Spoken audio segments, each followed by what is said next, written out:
जमिनी आमच्या हक्काच्या नाही कुणाच्या बापाच्या. जलपर्यटन रद्द झालंच पाहिजे. जलपर्यटन रद्द झालंच पाहिजे. अरे कोण म्हणताय देत नाही घेतल्याशिवाय राहत नाही. कोण म्हणताय देत नाही घेतल्याशिवाय राहत नाही. जमिनी आमच्या हक्काच्या नाही कुणाच्या बापाच्या.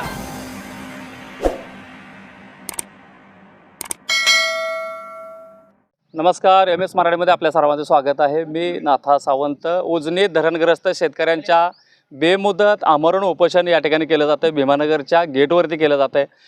असंख्य शेतकरी या ठिकाणी एकवटले असून 4 उपोषणकर्ते ज्यांनी आमरण उपोषणाचा पवित्र हातामध्ये घेतलेला आहे आणि हे आमरण उपोषण बेमुदत आहे.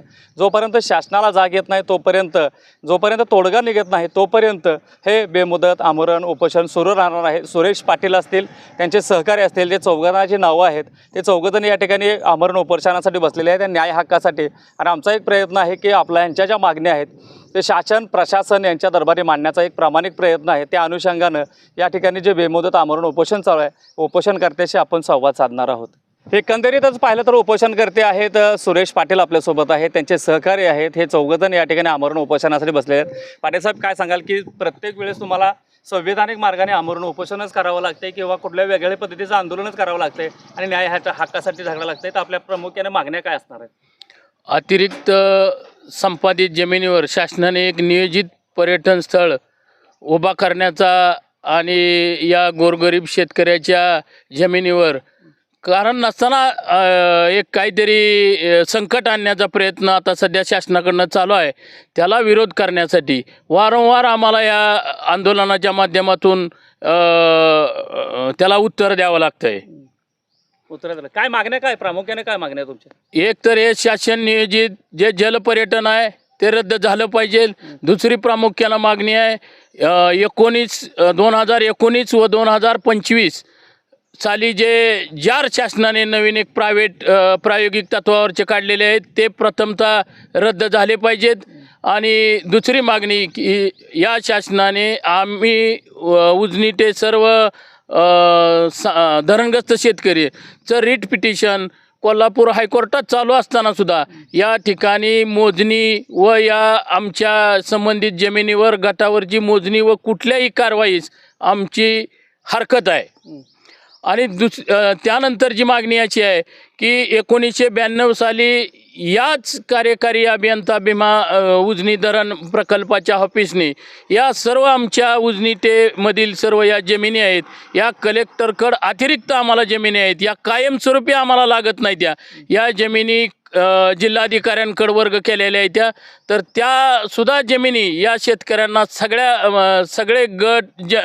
सगळ्या गटवाईज जमिनी माघारी मिळाल्या पाहिजेत, एवढी आमची प्रामुख्यानं मागणी आहे. या उपोषणकर्त्यामध्ये जे बेमुदत आपण उपोषण धरलेलं आहे यामध्ये किती जण आहेत? आम्ही एक 4 शेतकरी बसलेलो आहे, परंतु सगळेच इथले धरणग्रस्त जे शेतकरी आहेत ते आमच्याबरोबर बसलेले आहेत, पाठिंबा देऊन बसलेले आहेत. बरं, मग शासनाने तुम्हाला ज्या जमिनी आहे तुमच्या ते अधिग्रहण केलेले आहेत किंवा हस्तांतरित केलेलं आहे, तरी सुद्धा तुमची प्रामुख्याने मागणी काय आहे की शेतकरी आम्हाला जमिनी माघारी मिळावी? काय त्यावेळच्या शासनाच्या तुटपुंज्या भरपाईवर ह्या सगळ्या जमिनी गेल्या आणि आता इथला आमचा उजनीतला प्रत्येक धरणग्रस्त शेतकरी हा अल्पभूधारक झालेला आहे. त्याची उपजीविका ह्याच्यावर अवलंबून आहे. त्यांची पुढच्या पिढीची त्या वारसांची परंपरागत त्यांची वहिवाट या ठिकाणी आहे. त्यामुळं या जमिनी जर शासनाने आम्हाला माघारी नाही दिल्या तर या लोकांच्या उपजीविकेचा प्रश्न निर्माण होणार आहे. त्यामुळं आपण ह्या जमिनी माघारी द्याव्या, हे प्रामुख्याने मागणी आहे. हो. तर दादा, काय सांगाल, आपण पण या ठिकाणी उपोषणासाठी बसलेला आहात, काय मागणी असणार आहे? आमचे 92च्या पत्रानुसार जे ह्यांनी पत्र दिले, कार्यकारी अभियानाचं पत्र आहे 92ला, त्या पत्रानुसार ह्यांनी जमिनी पूर्णपणे कलेक्टरकडे वर्ग केलेले आहेत आमच्या गट नंबर टाकून.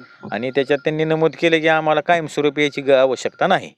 मग त्या जमिनी त्यांनी मूळ मालकांना द्या म्हणून पण त्या पत्रात नमूद आहे. त्या पद्धतीने त्यांनी कारवाई करावी. कलेक्टर साहेबांनी 92च्या पत्राला ह्यांनी स्मरणपत्र द्यावं आणि कलेक्टर साहेबांनी कारवाई करून त्याचं पुढं ही करून आम्हाला जमिनी देऊन टाकाव्या वारसांना. ज्या जमिनी आहेत त्या तुम्ही आता वहिवाटताय का? हो, वहिवाटतोय आमच्याकडे. वहिवाटताय आम्ही 40 ते 45 वर्ष झालं त्या जमिनीवर आमचं वहिवाट चालू आहे. वहिवाट चालू आहे. उत्पन्न मग त्यातून घेताय तुम्ही? हो, घेतोय.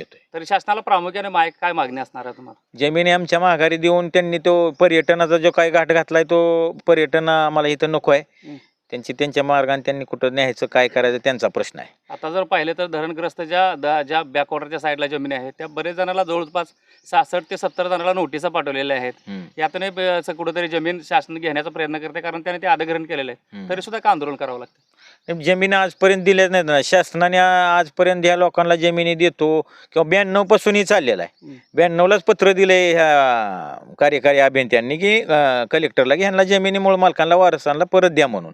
पण तेव्हापासून अजून कुठलीच कारवाई झालेली नाही. ज्यांनी पाठपुरावा केला अशा 4 शेतकऱ्यांना जमिनी मिळालेल्या पण आहेत.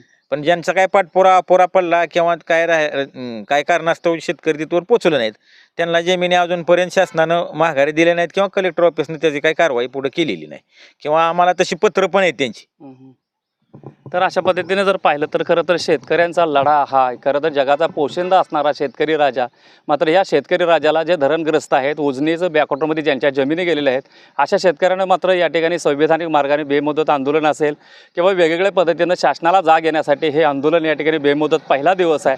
आणि सर्व शेतकरी एकवटले असून या ठिकाणी मध्ये शासन काय निर्णय घेतं याकडे मात्र संपूर्ण तालुक्याचं जिल्ह्याचं नव्हे तर महाराष्ट्राचं लक्ष लागून गेलेलं आहे. मी कॅमेरामॅन सह नाथा सावंत, MS मराठी न्यूज, मराठी माणसाचा मराठी चॅनल.